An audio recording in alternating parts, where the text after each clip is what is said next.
pang parking nila mga turtle guys, na nakalatid na nakalinya na ilang mga turtle.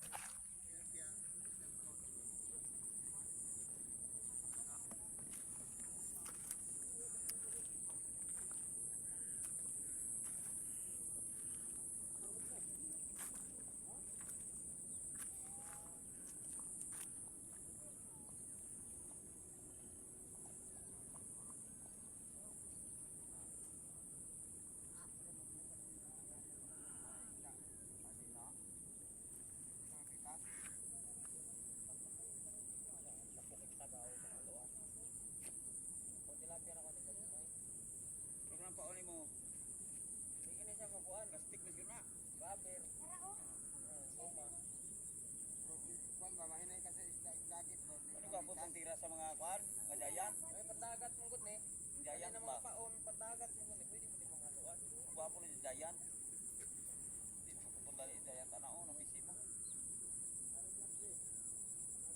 Kita antay kini ka 31. Pwede man.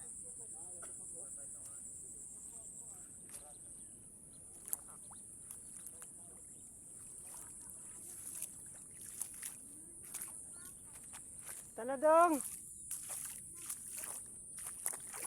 kay uwan na.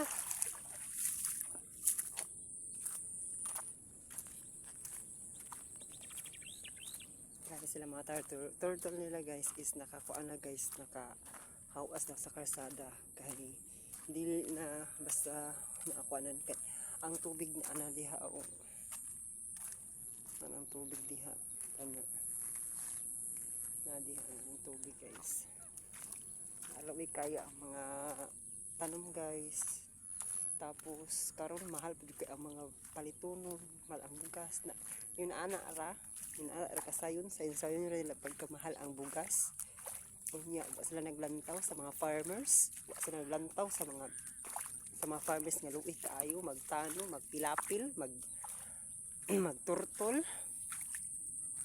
So guys is adisir na sila, adisir makatanom guys, dili pagturtol ug dili ka makatanom, di ka makahumay kung way turtol, di ka magkuan og pilapil, di ka magkuan og kanang medisina. Guys, gasto kaayo ang magbasak. Tapos pag sumasuma, pagbaligya, barato ra. Halos hangyoon ang presyo, puro pag naana sa Manila ang humay kanon na pagaling na hastang mahala tag 39.